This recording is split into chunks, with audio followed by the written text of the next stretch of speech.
Non-rockabotus must stop. I don't want to rock the boat. I want to sink it. Are you going to bark all day, little doggy, or are you going to bite? You're being Brett, delusional. I love you, Jeff. Delusional, yeah. Delusional's okay in your worldview. I'm an animal. You don't chastise chickens for being delusional. You don't chastise pigs for being delusional. So you calling me delusional using your worldview is perfectly okay. It doesn't really hurt. She hung up on me. What?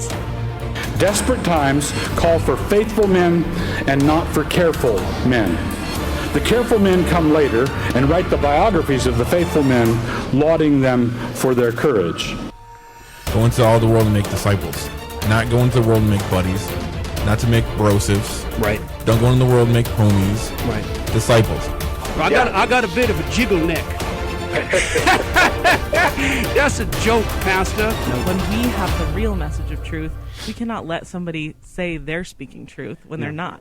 Take an amazing journey to a place that will blow your mind and move your heart so you will never be the same again. Woe to those who decree iniquitous decrees, and the writers who keep writing oppression, to turn aside the needy from justice and to rob the poor of my people of their right, that widows may be their spoil, and that they may make the fatherless their prey. What's up, guys? Welcome back to another episode of Apologia Radio. This is the gospel heard around the world. You guys can get more at apologiastudios.com, APOLOGIA studios.com. I encourage you guys to get there. I am Jeff the Coleman the Ninja. That's Luke the Bear right there. What up? And I encourage everybody to go to apologiastudios.com. You guys can get all the past radio episodes. I mean, there's hundreds of podcasts and radio episodes we have up there. Tons of stuff on the topic that we're going to be talking about today. We have interaction with those who would oppose, and we have stuff we lay down in terms of scriptural support and foundation for all that we're saying and we're doing. And I know a lot of you guys right now are watching this, you're thinking, my goodness, we're talking about this a lot lately. And the answer is, of course we are, because it's not over yet. Criminalization has not taken place. Justice is not established for the preborn. And so we're going to keep talking about it until this is officially over. And then we'll glory in God and praise Him and move on from there. But right now we have amazing opportunities that are happening that I want you all to hear about. And you'll notice I have a very special guest to my left. Very special guest that many of you guys never thought you'd actually see. Look at this. Is this a prank? Now, look at this. I'm superimposed. It's a hologram. It's a hologram. We're gonna talk trash to the hologram now. Bring it. This is my friend, my brother, our friend and brother. This is Russell Hunter with Free the States, and many of you guys know about his amazing work that he's doing. We are so grateful, so honored to have him here with us, and to be sort of actually following behind all that you've laid down in Oklahoma to establish justice for the preborn. So, Russell Hunter, welcome to Apologia Radio, brother. Glad to be here, bro. Isn't that awesome? Look at the gospel. Isn't that I know. amazing? That's what I post on Facebook. This is the gospel. That's right. No one would have thought this would happen. Yeah, God is good. So we need to let everybody know about what's happening in Oklahoma. So I know we don't want to have a 6-hour episode. We want to try to condense everything together. So I'll do my best to keep my mouth shut and not bring us off on different trails. But I want to equip people. So let's start with this. We're going to let everyone know that in Oklahoma, there is an opportunity to criminalize and to end abortion, to abolish it once and for all. Senator Joseph Silk has put is trying to establish it with what bill? Senate Bill 13. Okay. Still alive and well. Senate Bill 13. This pursuit of justice in Oklahoma was ultimately killed by the pro-life lobby and establishments in the past, and we'll talk a bit about that. But we have an opportunity with Abolition Day on February the 11th at the Oklahoma State Capitol, Oklahoma City, Oklahoma at 10 a.m. That's right. to show up and to essentially plead for the lives of these fatherless children and to demand immediate justice, not incremental movements backwards, but immediate justice for the preborn. This is life and death. And so we're saying immediate justice. So tell everyone about how they can get connected really quickly to what's happening. Then let's start building some stuff and help people understand this. Okay, yeah. Right now, the most important thing for the viewers or the listeners of the show is what Jeff's saying. February 11th, Abolition Day. The point of that whole deal, the point of getting lots of people there is the Oklahoma State Legislature. In Oklahoma, it's a pro-life state. pro-lifers dominate the House, they dominate the Senate. We've got a pro-life governor.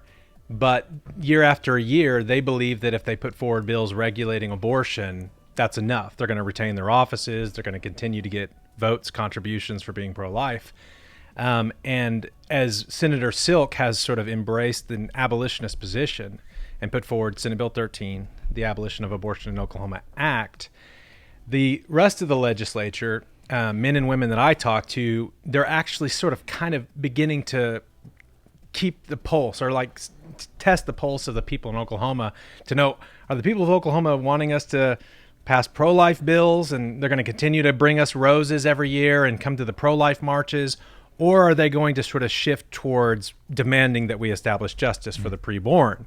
And so when they look out at the rallies, for instance, I don't know what day it is, I think it's February 4th or 5th, the pro-lifers are having Rose Day, which they've been having for 30 some odd years. Yep. And they'll look at that and they'll say, okay, you know, you're 1,000, 2,000 people that always come. They always give us roses. They always thank us for our pro-life statements and so on and so forth. And yet abortion remains legal. 5,000 to 6,000 babies are murdered in Oklahoma every year. But they look at that, and if that number starts to decrease and the number of people saying, no, we're not giving you roses to regulate abortion. We want you to establish justice and equal protection for all preborn human beings. If they look at the crowd on Abolition Day and it signifies to them that there's been a shift away from regulation to abolition, they will start taking seriously Senator Silk's bill, those who support it, and they'll begin to sort of co-author, co-sponsor, get behind it. Right. Legislators have told us, listen, if it's kind of hard for us to use the bathroom on Abolition Day, not only will we listen to your bill, we'll grab it and say it's ours. Okay. Because they're popularity people. They're thinking, how do I get reelected, and so on and so forth. So that's the point of having so many people. And the other thing is they need to see that abolitionist ideology and that sort of stuff isn't fringe. Right. That it isn't just a small group of people calling for the criminalization of abortion. It's not just some sort of small, like wild-eyed prophetic group. This is standard Christian theology. Just standard Christian theology Yeah. applied. Yes. And that the churches, a legislator told me, we would pass a bill to abolish abortion if we thought the churches really wanted it. Yep. And I'm like, well, they do. And he's like, no. If the Southern Baptists in Oklahoma wanted us to abolish abortion, we would. But they don't really want that. Wow. And so it's like, of course the regular Christian guy does want that, guy, gal, you know? Right. So we need to show them that. And we'll get into that, because I think a lot of people that may be watching this for the first time, they're like, well, I thought Christians were pro-life. We're here now denigrating the pro-life methodology. Yeah, and I don't mean and that's okay, because it needs to be denigrated in terms of as a methodological pursuit, what they're up to, what they have been doing, and just say, no, we need to be consistent Christians here. Yeah. Consistent with our theology, what we say about mankind, about humans. This is the image of God from the moment of conception.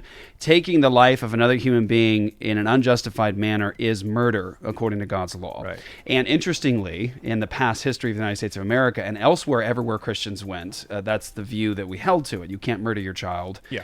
Whenever, in the womb or not. And so we need to talk about how should we properly think about what it means to be pro-life, for life, protecting human life, over against how the pro-life lobbies have created that position. But people can go right now to freethestates.org, freethestates.org, and they can go and they can actually participate up to Abolition Day in a conference that's really running all day, every day. Yeah, it's the first, I guess, Friday, February 7th, 8th, 9th, we're doing a conference. It's a lot of lectures, seminars, training. The idea is that people are going to be lobbying on Monday, Tuesday, Wednesday.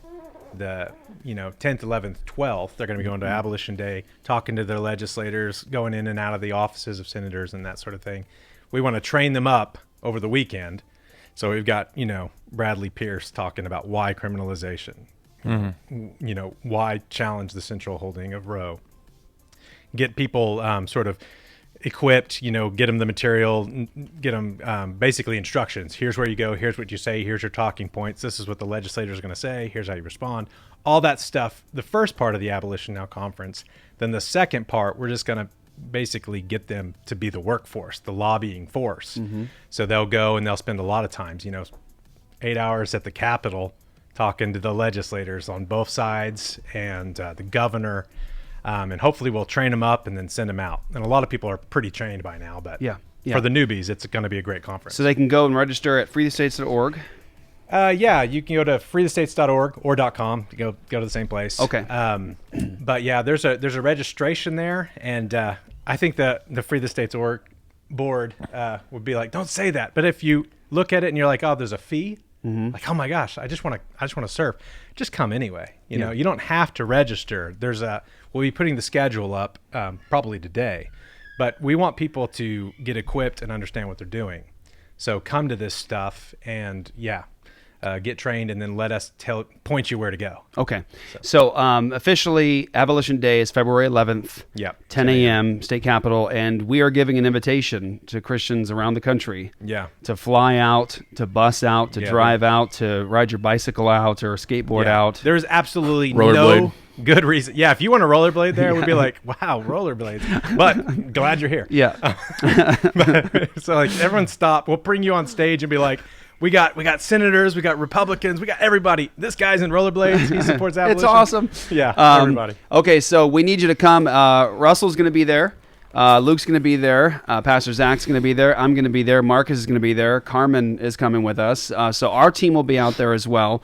And we want you to come join us. So if you are a believer who wants to see the establishment of justice for the preborn, we have an opportunity. And I just got to say this. We have to be honest with ourselves. As much as I'd like to say, hey, man, all this year we're going to have so many opportunities with good bills that are actually, righteous and consistent bills that are going to establish justice. I'd love to say that it's going to happen a lot and we're going to be doing this a lot, but the answer truly at this stage is probably not a lot.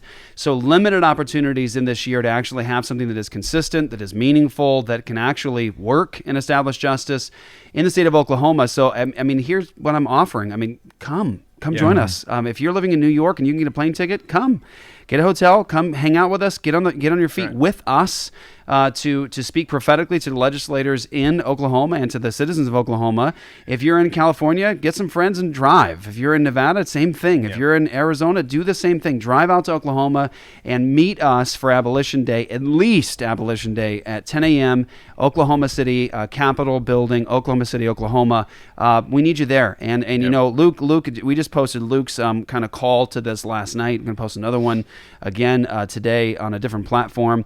And I think it was Luke and Zach were talking about we'd like to set a goal. I don't know if we can do this, but we'd like to set a goal to have 10,000 people out there at the Capitol. Let's try to aim for that. I mean, if we had 2,000 people, praise God. If we had 3,000, be great. But let's try to get 10,000 people out there at the Capitol, and let's make sure that the legislators understand that Christians are concerned with justice. And we see the inconsistencies at this point of the game in terms of the pro-life lobby and how they've pursued regulating abortion. Right. The end is not in sight or even desired for some of these pro-life lobbies because they won't call it murder. Right. They're not looking to criminalize it. They don't want punishment or sanctions for it. And so we're going to talk a bit about that, and Russell's, I think, really going to help us. But you look like you have something you want to say. I was just going to ask what that day is going to be like for those coming, the Abolition Day. Yeah. Well, actually, I'll answer that. But the thing, some people like maybe in Kansas or Texas or just the contiguous states, they're going to be like, well, I don't live in Oklahoma. If you want abortion to be abolished in your state, it's weird, but getting it abolished in one state is probably the most beneficial thing for your state. Right. Because we got to get one state to sort of defy the Supreme Court and show that as a model, and then we'll just let the dominoes fall. But that day, we have parking. We don't have parking for 10,000 people. Right. You do, but you're gonna have to walk quite a while. So the day could be difficult. If you plan on showing up right at 10 a.m., you are going to be at the back of a very large crowd. And, we'll have big speakers and all that kind of stuff. So you'll be able to participate, but plan to not just be there at 10 a.m., try to be there 9:30. And then also we will probably run the rally with speakers. We have representatives from like the Southern Baptist Convention, the Free Will Baptist, the Assemblies of God, all these different folks, we have sheriffs that are going to be speaking on behalf. That's great. Sheriffs that say, hey, listen, I support Senate Bill 13 and I will enforce it. That's so great, So Russell. That's we've got great. it. We've got a lot of great people talking, but we're going to try to do the rally just for about an hour, hour and a half if it goes over, because it is outside. There's nowhere to fit, over 1,000, 2,000 people in the Capitol. But we want to be seen outside as a large mass of people, supporters. But then we will be going in. So at the immediate end of the rally, we'll be like, okay, these are the 3 entrances. Pile in, go talk to for the Oklahomans, go talk specifically to your senator, your representative. Tell them about this bill. For the out-of-state folks, just go in there, be seen, be part of the chanting, hold the signs, talk to people, pass out your lit, all that kind of stuff. But the legislators, we just want them, when they're leaving, to see, this is not fringe. This is the Church of God is actually here saying establish justice. So we'll be going in and probably there inside of the Capitol doing, photos and that sort of, there'll probably be continuation rallies, different people speaking inside of the Capitol in various places. So it's going to be pretty much a whole day thing till 5, till 4. Legislators start to sort of saunter out around 4. But we don't want to just sort of have a party outside and then it's over. We really want to be useful, get inside there. We've developed a pamphlet that takes people through the various arguments and talking points against Senate Bill 13. Criminalization is too harsh, those sort of standard things. And so we need people to pass them out. We need people to be engaging these guys. So are legislators, are they going to be in session or like in their offices? Yeah, so legislators, this is the second week of the session. Okay. So they will be before lunch and after lunch in session talking about stuff, but not super important stuff. You'll be able, I shouldn't say that. Maybe it's important. Not as important as the abolition of abortion. So they will be kind of in and out of session in their offices, but there will be sways of time where you can actually go in and speak to them. You can actually page them out and say, hey, I need to talk to my legislator. He's on the floor. Well, you can send a note in and have them come out and say, hey, I'm here for Abolition Day. You need to support Senate Bill 13.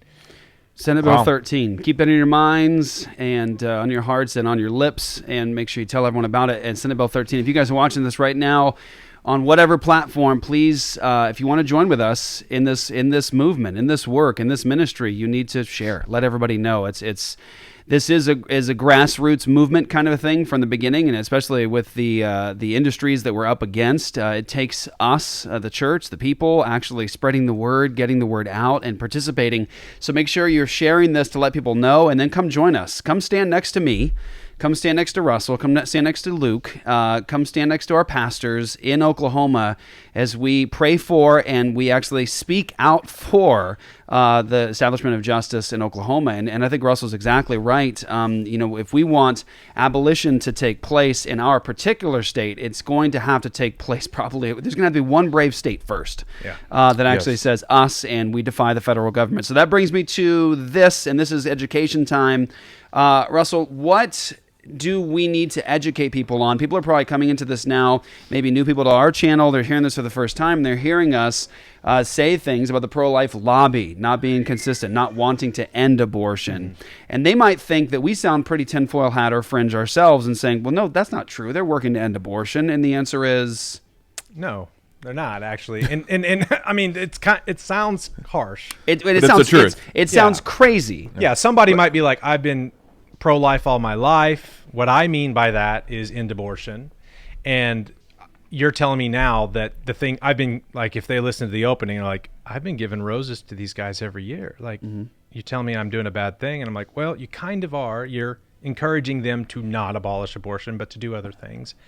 But it's not really about like the heart motive. Whenever I say pro-life or pro-life lobbyist or something like that, a lot of these people are good. They want to do good things. They think in large part that they are doing something good, but they're being led away from abolition. And in the state of Oklahoma, we really do have the situation where, I mean, I think in the Senate, it's 40 Republicans to 8 Democrats. It's like 40. I mean, like, no kidding. It's insane. I mean, it should be like this. It's super majority. Wow. If being pro-life meant criminalizing abortion, it would be, we wouldn't even need a rally. It'd be done. They would just do this. And the same in the House. And then we've got a governor who says, I will sign any piece of legislation that sits on my desk that's anti-abortion. So all it has to do is get there. Yeah. This should just be a given. Like day one, let's abolish abortion in Oklahoma. House, Senate, House, governor's desk, signed, enforced. That's how it should work. But instead, it's no. Let's do these 9 other pro-life bills. In Oklahoma, Right. they call them Rose Day bills. They're sort of like the officially sponsored sort of choose life bills. And then, of course, Senate Bill 13 comes along and says, we're not trying to like encourage people to choose life. We're saying you shouldn't have a choice. That's a criminal act. You can't choosing. kill your baby. Yeah, you cannot kill your. So I think a lot of it, and I'm glad you bring it up. I think a lot of it sounds a little harsh, and when you kind of tune in, you're like, pro-life is bad. Well, in the state of Oklahoma, it's not Planned Parenthood killing the Bill of Abolition. It's not the ACLU. Like the ACLU. Say that one more time, because then people need Yeah. to hear what you just said. Yeah, because if they're listening in California or Washington D.C., they're like, no, Planned Parenthood's a bad guy, and that's who. But in Oklahoma, Planned Parenthood doesn't have to kill it. ACLU doesn't have to kill it. They may step in if all these legislators pass Senate Bill 13, and we may have to deal with them. Right. But right now, it's Oklahomans for Life, National Right to Life, the various sort of pro-life ministries and organizations in the state who look at something like Senate Bill 13, which is calling for equal protection, justice, defiance of the Roe v. Wade ruling, and they see something so radically different than what they've been calling for, and so they are the ones that oppose it. It's not the ACLU sending a letter around to all the senators saying, don't support Senate Bill 13. It's Oklahomans for Life sending a letter around saying, don't support Senate Bill 13. If you pass Senate Bill 13, it'll undo our 72-hour waiting period bill. Obviously. And Yeah. for good and for darn good reason. Yeah, but they say these bills save lives, and if you pass this bill, it'll make them all useless. And so that is the situation we're facing. So from our context, the pro-life establishment, which is what the phrase I like to use, the pro-life lobby establishment, the people that have been pro-lifers for 47 years now, they're the ones that are opposing the abolition of abortion. Okay, so why though? Why okay, let me put it this way. The most common argument I hear from the pro-life establishment industry lobby is we can't have a state flex their state sovereignty or rights because Roe v. Wade is law. Yeah.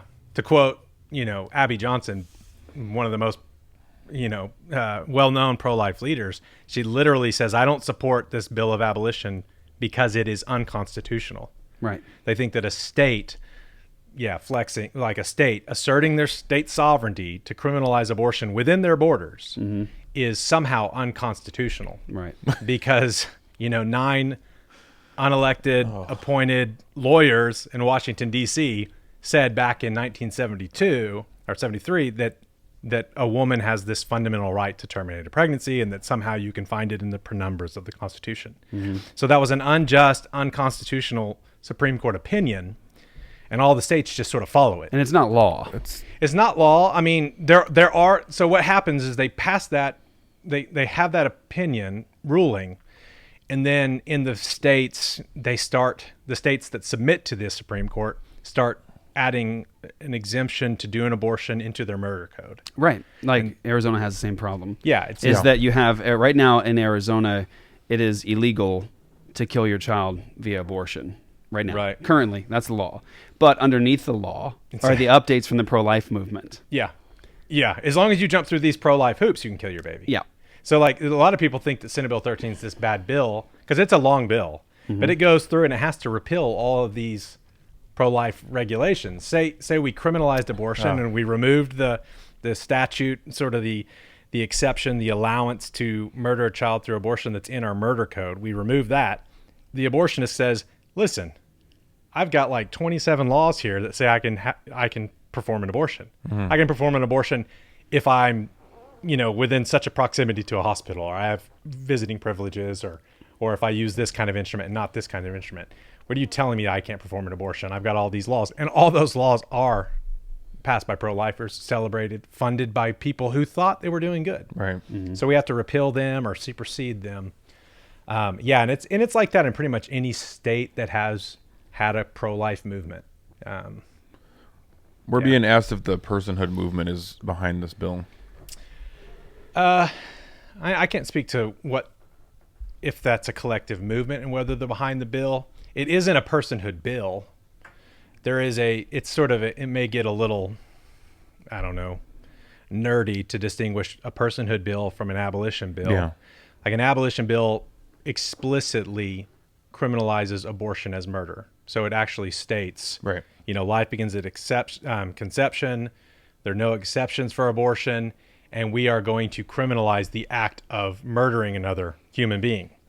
A personhood bill sort of goes implicit, sort of like we're going to say that the preborn human in the womb is a person from the moment of conception, and then implicitly that ought to lead to a ban of abortion.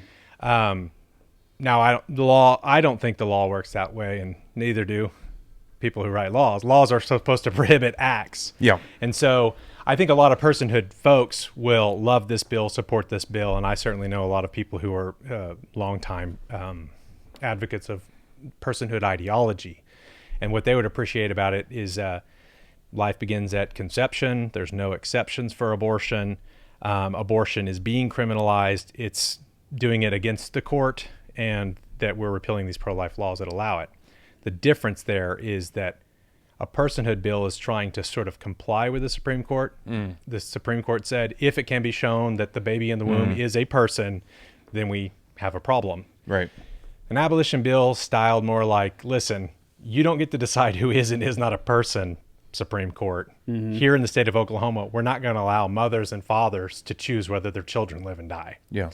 Because it's a thou shalt not murder bill, not a life is precious and babies are persons bill. Gotcha. So, Yeah. And you please don't kill love kind of terminology like was Ireland. being propagated in Ireland because of the national right to life, because of the pro-life movement.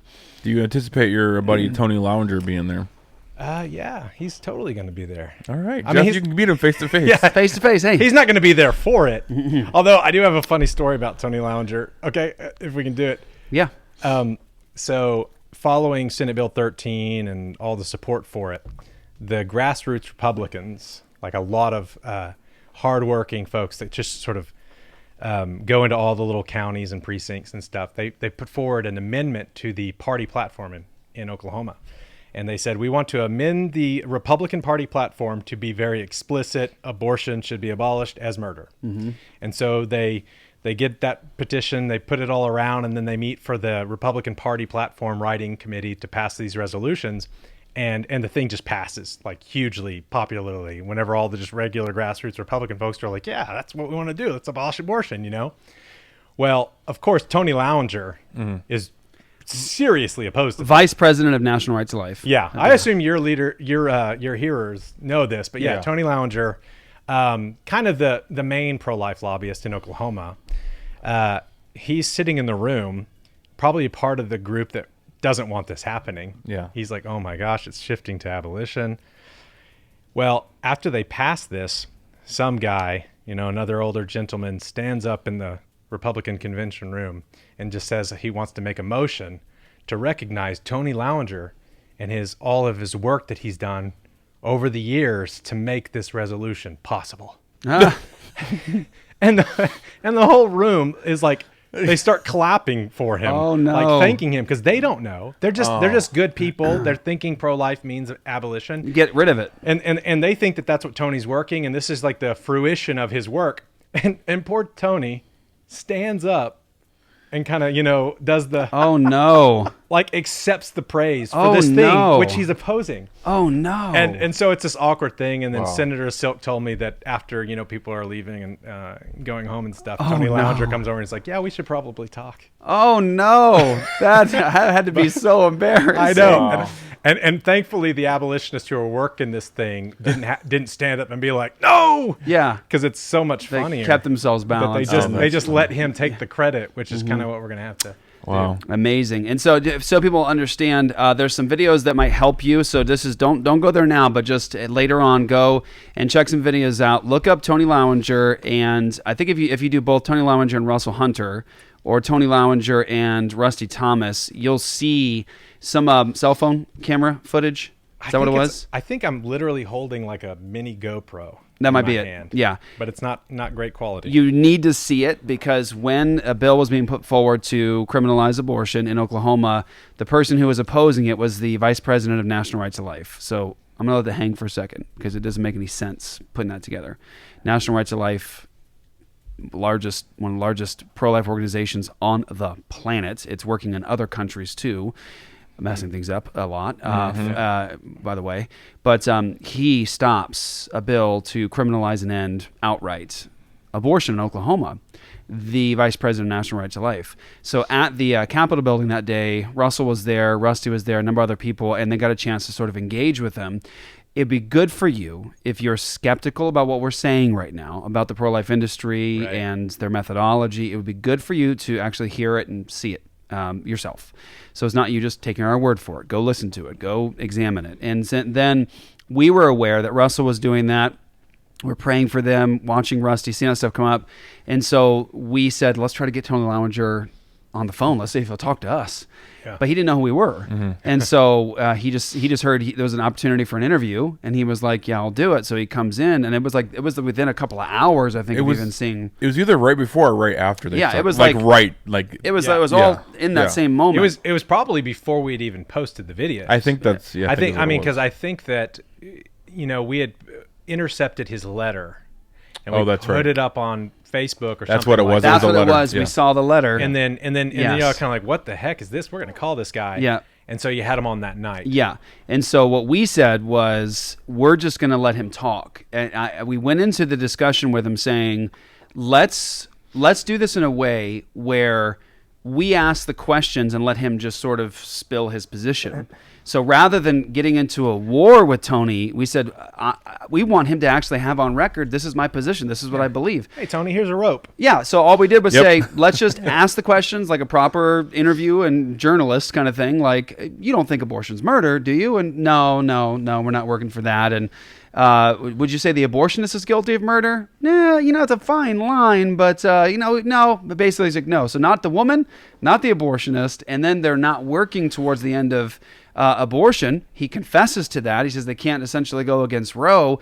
And then I ask him explicit questions about, is this a Christian movement? Do you want to use Christian language? Do you want to say things like put your faith in Jesus and repent of sin kind of a thing? And he said, no, they want to take a backdoor approach. So he confesses that they don't believe it's murder. They're not trying to criminalize it, and they are explicitly not a Christian organization, and they will not use Christian language. They want to take a, quote, backdoor approach. Vice President, National Right to Life, and if you think that is some strange part of National Right to Life, Tony's just got a weird position, then go watch Babies Are Still Murdered Here and listen to Tobias and one of the other ladies of one of the large organizations call women victims. And say that they're victims of abortion. They talk about abortion in terms of it's my abortion experience. Not as a Christian would say that are working with Free the States or with an Abortion Now or Operation Save America, where you have Christian women going up and saying, I murdered my child when I was 19 years old. I killed my baby, and I've repented of that. God has saved me now, but I murdered my baby. Why is it you have women that know Jesus that have been saved? Understand and recognize the reality of the sin and just be willing to say, I murdered my child. But then you go over here to the pro-life movement and they're drawing women in saying, no, you're a victim, sweetheart. Yeah, forgive yourself. Yeah, forgive for what society did to you. Exactly. and that's the MO. That's where they're going. And I got to say, we're not seeing the end of abortion. We are not seeing the end of abortion by following the pro-life lobby and the pro-life movement. Now, I do believe, Russell and Luke, I do believe that as God moves within this movement, a gospel-centered, Christian, consistent movement for justice, the pro-life movement will have to follow. Yeah. They have to follow, but only because they're now caught on the tail of those who are Christians as the Church of the Living God, fighting against this issue. And abortion is not going to be ended because the pro-life lobby, as it stands. Right. When they become abolitionists, when they actually become Christian, when they start being consistent, establishing justice, then we're getting there. But they're not ending abortion as the pro-life lobby or industry. It will only be because of the movement of Christians trying to establish justice, criminalization, abolition, all the rest. That's how it's going to end. I was just going to say, I don't know if you know this, Russ, the End Abortion Now was birthed during that interview. That day. Yeah, while he was talking to Tony, because we had been talking when we saw that letter, like, we got to do something else. Right. Like, And so unbelievable. he's talking to Tony, and then Marcus and I were in the other room, remember? And Searching we're like, for URLs. Yes. And we're like, what about end abortion now? Like, Yeah. there's no way that's available. smokes, it's It was. available. Yeah. And It's available. Literally, Jeff gets on the interview, and we're like, guess what? Yeah. We just bought end abortion now. How crazy is it that in 45 years or whatever it was, 43 years, whenever this Yeah. happened, that the URL end abortion now is available? It's not. Yeah, It's like the pro-life movement didn't buy that one. Yeah, it's Like, not. It's not. Yeah, exactly. Go try to find Choose Life. Yeah. Arizona. That's Right. probably not available. It's, Yeah. exactly. But it is interesting, and I want to express this. I know you don't want any praise at all, but I have to say how powerful this is. That you have very small organizations, just Christians, trying to work to establish justice, that have shoestring budgets, that have almost nothing in comparison to the tens of millions of dollars raised by even single organizations in the pro-life industry and lobby. And so I want this to encourage you. Mm-hmm. The amount of work that has been done and the fruit that is happening, say in Oklahoma, from a small huddle of very faithful believers who are speaking the truth with almost no money, is incredible, and it has outdone the millions and millions and millions and millions of dollars that have poured and are pouring in through the pro-life industry and movement in just Oklahoma itself. And so just think about that. Christians stand for truth, speak the truth, speak prophetically, and then God moves, and he brings movements like this that actually work. It's like it's a real consistent thing. So the reason I'm saying that is praise God for Russell, for all the people that are working with you, that are working this and doing this. It's Senator Silk, but this is the call. Please come, be a part of this, because you might be thinking, man, this is a monstrosity. Like, this thing is giant. It's a Goliath, and okay, yeah, sure, but little stones knock down Goliaths. But I mean, not to be pithy or anything, but like you can end this. We can end this. But it takes the church, and it takes the gospel, and it takes the truth of God. It really, really does. And so you have to be there. You have to be a part of it. You can't just say, man, I'm really praying for the end of abortion, and great. And listen, send money to Free the States. Do that. Send money to end abortion now so we can labor and we can turn the lights on and we can do what we're doing. Fine. But you know what? Honestly, right now, get to Oklahoma. Don't send a penny. Don't. Take any dollar. Spend the penny to get there. Take every dollar that you would have, say, sent to a pro-life organization or to Free the States or to End Abortion Now, and right now use that money to get to Oklahoma to be on your feet. So, how do you like them apples? You have Christians saying to you, "Don't send me a penny, nothing." Right now, hold off any financial support for the moment, and just get to Oklahoma to actually stand with us. That's more important, more meaningful right now than anything you could send to help financially. I agree. Yeah, I totally agree. Yep. Break time? Yep. It's break time. Okay, so stay with us because we have more to say. And I do want, since we have Russell here in studio, I do want to try to take everything we can from him in terms of education and helping everybody understand what all this looks like. So don't go anywhere. We're taking a quick break. Some commercials. We'll come right back. We're going to have some more discussion just about what is abolitionism? What does it mean? What are the distinctions? And I'm going to maybe throw some questions at you that are coming up in the feed here.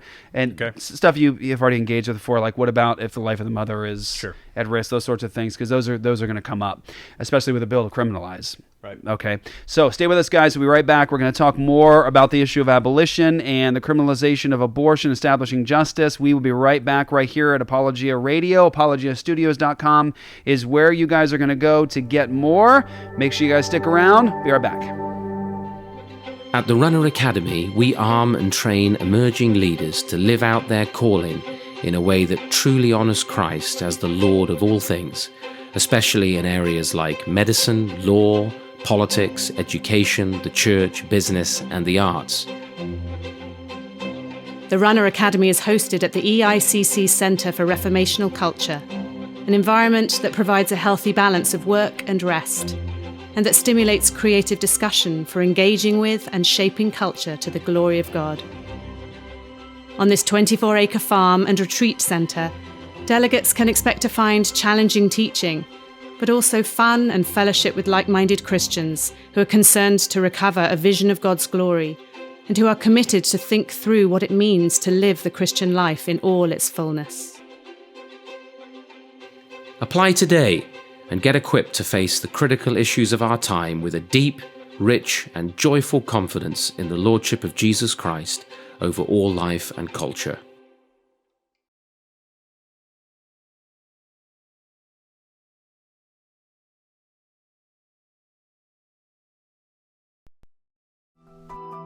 I want their faith to not just be something that stands, but something around which culture can be built. We want students who can think critically about arguments, but also about the culture around them, that can then speak clearly to it, and that also have the ability to influence and shape because of the power of their message.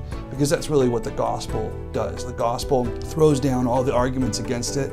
It speaks to the hearts of people, it influences, and it changes.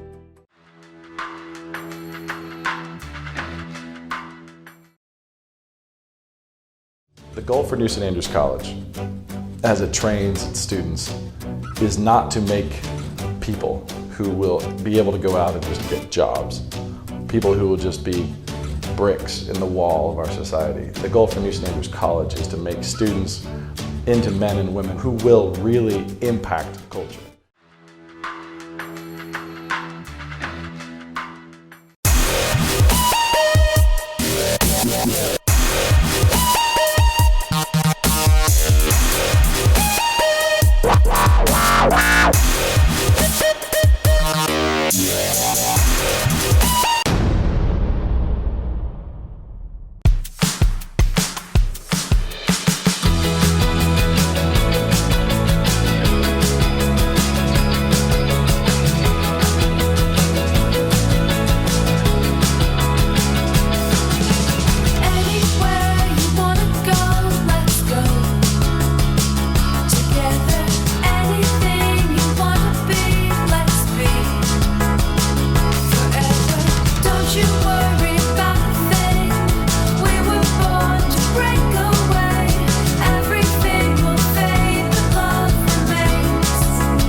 Go to apologiastudios.com, get signed up, partner with us on All Access. You get all of the radio programs, you get the TV show, you get the after show, including Apologia Academy, and you partner with us in ministry, bringing the gospel around the world.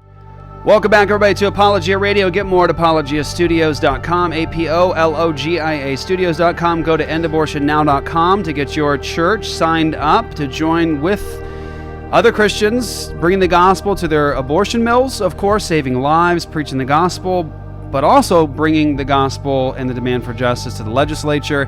EndAbortionNow.com is where you guys go to get free training, free resources.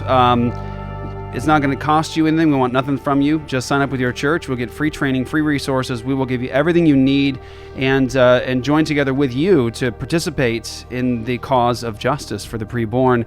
Also, go to freethestates.org or .com. Get all the information there about how you can get connected to Russell, to his team. Get all the information there about Abolition Day. Look at the event schedule. I'm sure they'll be posted soon around there. I was looking for it. I couldn't find it on there. Yeah, it's actually on the registration page is where we're going to put it, and then emailing it to people who are registered. But we'll make it public. Okay, so go register there, and then meet us. Meet us in Oklahoma.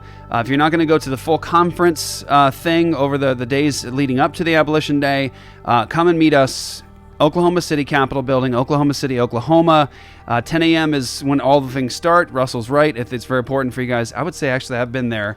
You should get there early, and because you'll probably be walking a lot, which is okay. I mean, I'll walk with you if necessary. Like just get there.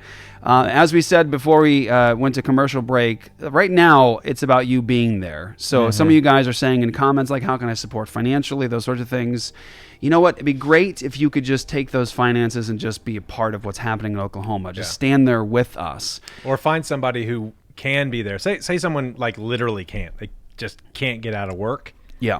make a post and say, hey, somebody wanting to go to Oklahoma and just can't get there, you needing help with a hotel room or something like that, post about it, say that you're willing to help sponsor, because it is a numbers people game. We need lots of people there. That's right.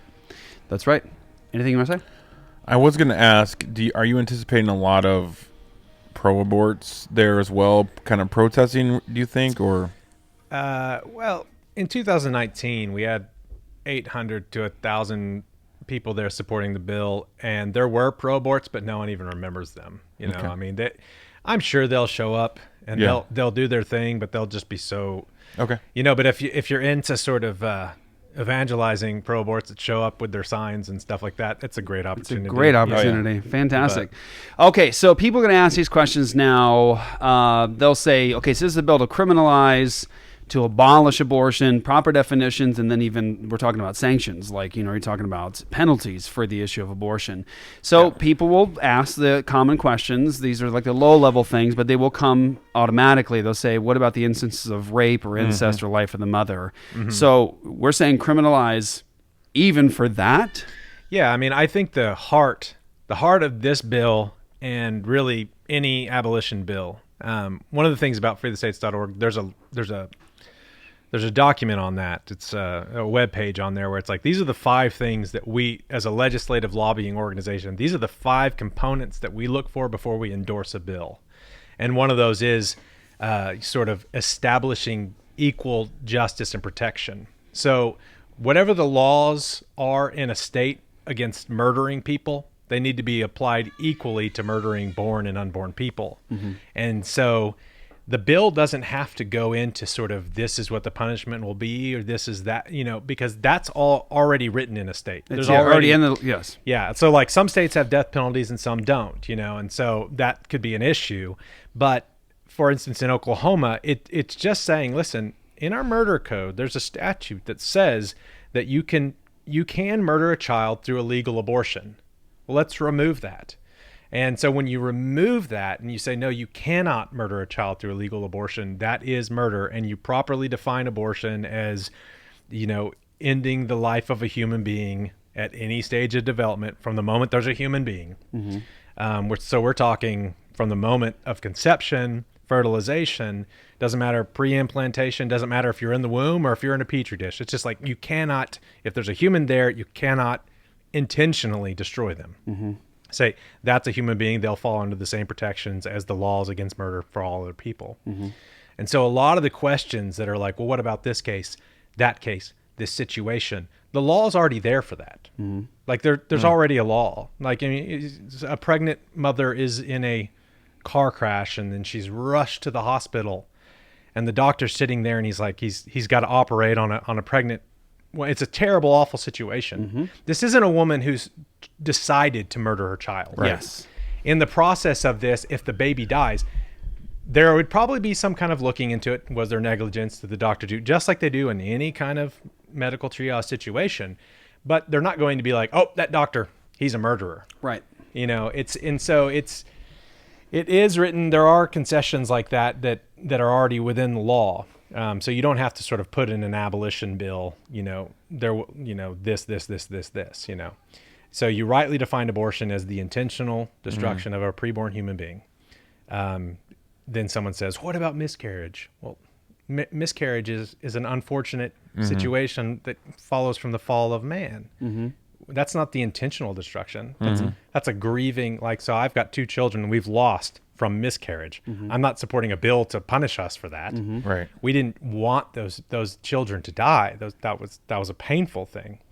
But so those kinds of questions, they're good, they're helpful. But this law is just saying, listen, the law that protects you from being murdered, you from being, you can't walk down the street and just murder somebody. That should be the same for preborn babies.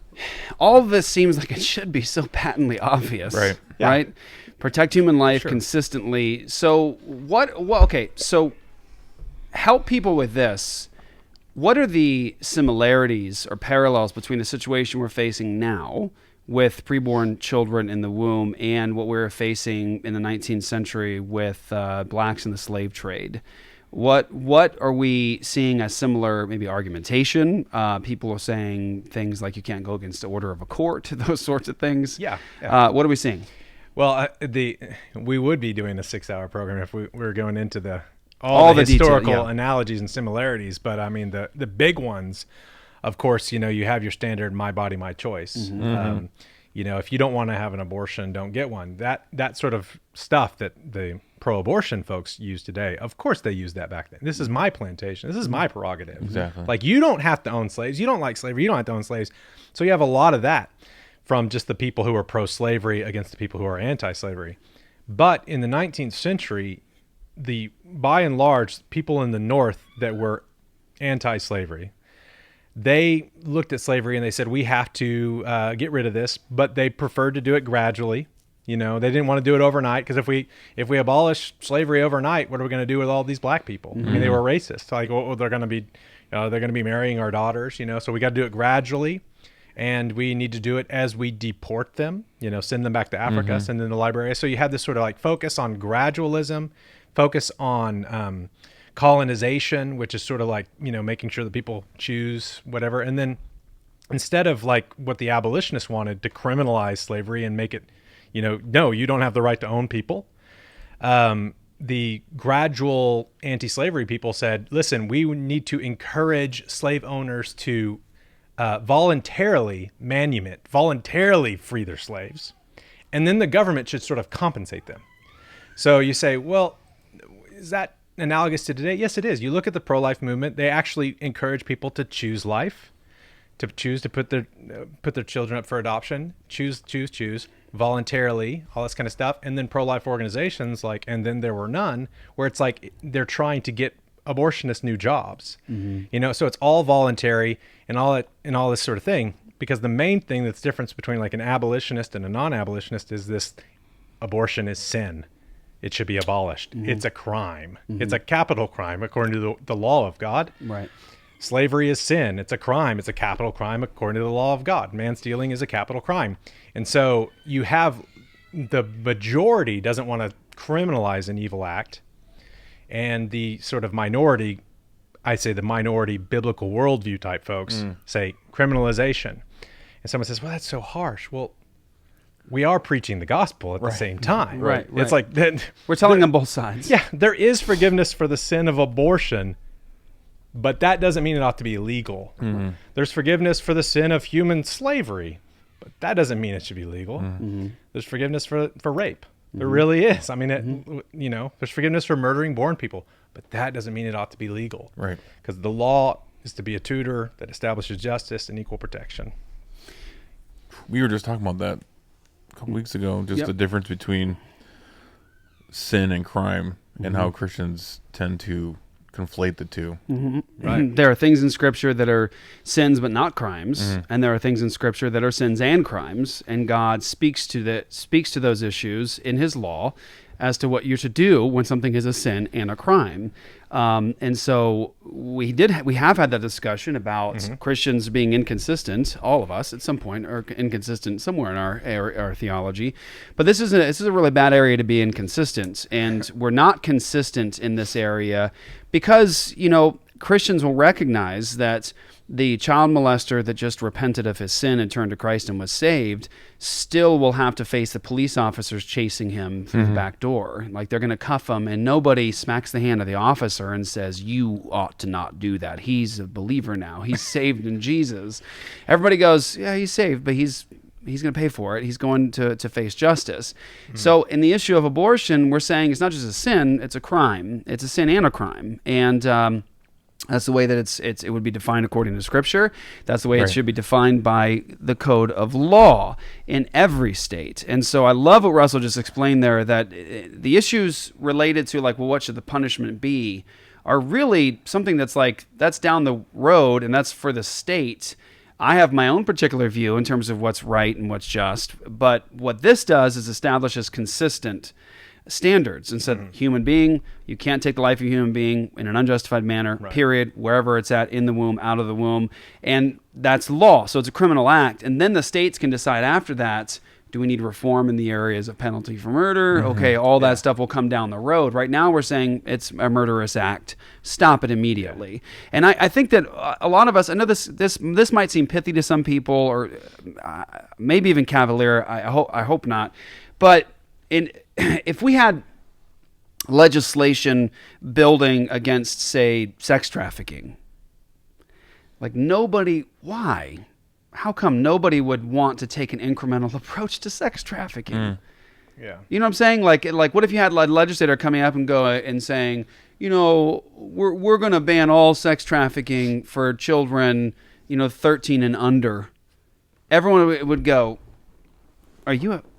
why are you doing that? Just say that it's illegal to steal another human being and to rape them, or to engage in that sort of thing. Why are you saying there has to be an age? Everybody would go, are you foolish? What's not working in your head?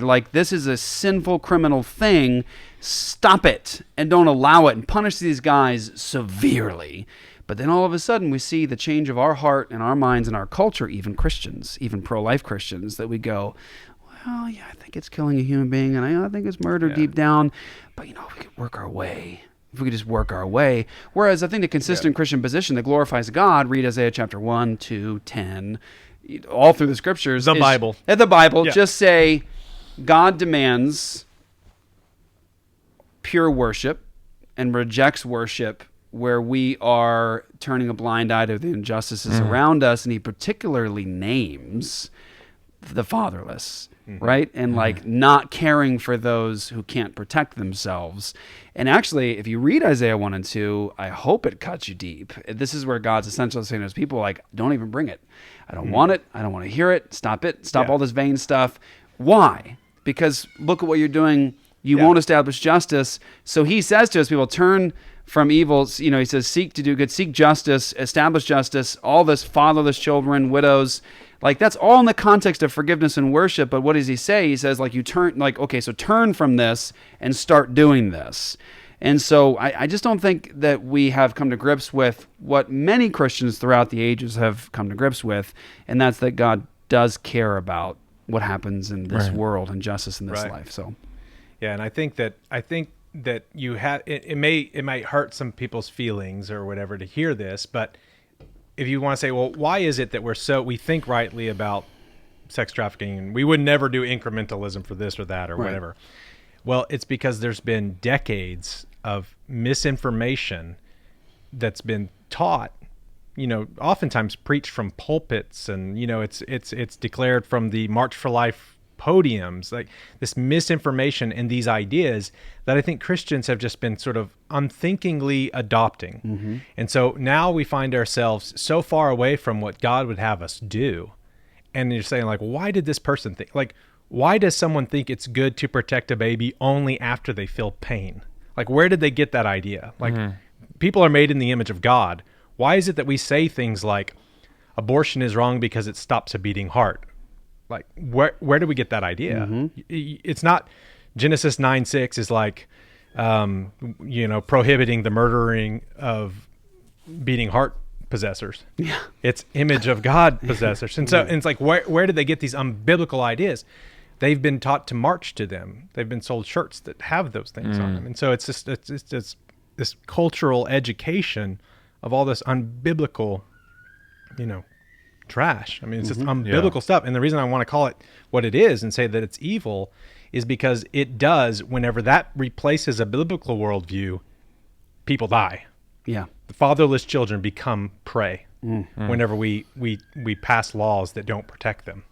Very good. So. And I was going to say, I think the difference between abortion and, say, sex trafficking, like the example you brought up, is the children that are stolen and sold into sex trafficking are wanted children.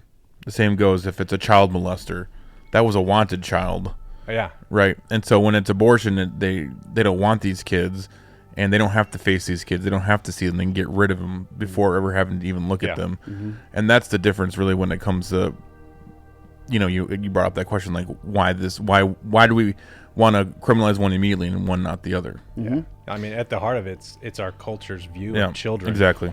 It's just what what we think about children and why we like them. We don't see them as gifts from God. Exactly. We see them as sort of, we choose them, we design them, we select them. Like, I mean, people say, well, I'm pro-life and yada, yada, yada, and I'm doing IVF. That's how pro-lifers kill babies. There's in vitro fertilization. And it's because the whole view is opposite. It's like children are our possessions. They're not gifts. Right. They're not fellow image bearers. And they're not neighbors. So, I mean, someone says, well, like, okay, outside of all this law and this legislative stuff, like, what's the different perspective? We see the preborn child as a neighbor and a fellow image bearer. And it's kind of like, okay, my fellow image bearer and neighbor is being murdered, in sort of the place of the incarnation in the womb of woman. And it's happening twice a minute of every day. You're like, okay, I'm a Christian. I want to go be Christian today. Well, I'm going to love God with all my heart, soul, and mind, and love my neighbor as myself. Yeah. Well, my neighbor, who's made in the image of God, is being murdered down there. Right. That's why you guys are always encouraging the church to go to these child sacrifice centers.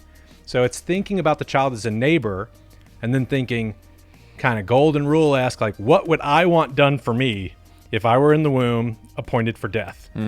Would I want laws being put forward to protect me only after I had reached 20 weeks? Right. No, I'd want them protecting me at 8 weeks.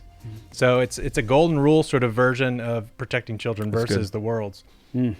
Powerful stuff. freethestates.org or .com. Make sure you guys go, get connected, get signed up, join with us in Oklahoma. Come stand next to us in Oklahoma. We're going to be there. Lord willing, we have our tickets. We're booked. We're ready to go.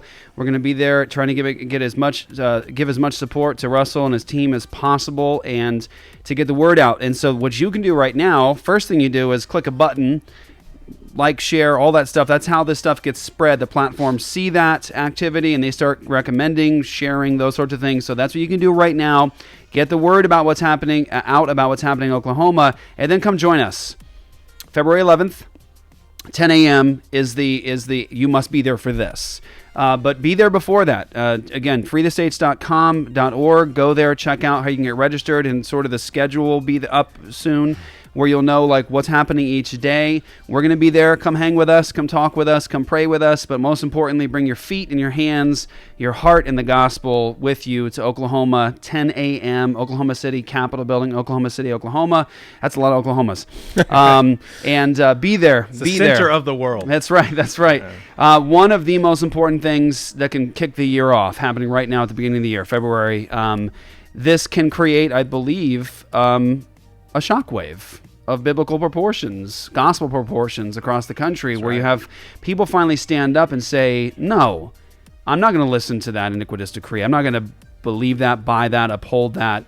And here's the thing. Look, we're already doing it. California's doing it. Oregon's doing it. Washington's doing it. Nevada's doing it. Arizona's doing it. I'm not sure if Oklahoma's doing it. Marijuana. There's a federal law, like an actual federal law. And the states are like, yeah, there's also a Supreme Court ruling. That's right. So Supreme Court ruling and federal law, and then the states go, no, not listening to that. And so you posted something the other day I loved. By the way, I love your artwork. We need to hire him on to make artwork for us, by the way. You had a picture of a baby in front of marijuana leaf. It was up on the page, and it said, if we loved children as much as we love marijuana, abortion would be abolished. That's right. Because that's the truth. Because that's what we're doing. So there are other things happening in the background right now that we can't announce, or Russell can't announce right now publicly. All I will just say to you right now is, Christians, pray for those things. The Lord knows. Pray for courage, and pray for the really big blessings of justice that can be established like that in Oklahoma. And so come show up. I know I keep saying it, but come and meet us in Oklahoma. Do what you can to get there. Sell your shirt, sell your shoes, sell your old CDs. Sell some pot. Whatever you got to do. Yeah, and well, if you're in California, it's possible. Do what you got to do. Sell something so you guys can come and join us. And we want 10,000 people to be with us in Oklahoma. So let's make it happen. Edit. All right. Russell Hunter. Luke the Bear, I'm Jeff. They call me the Ninja, and we'll catch you guys next time right here on The Gospel Heard Around the World, Apologia Radio, guys. Catch you next week.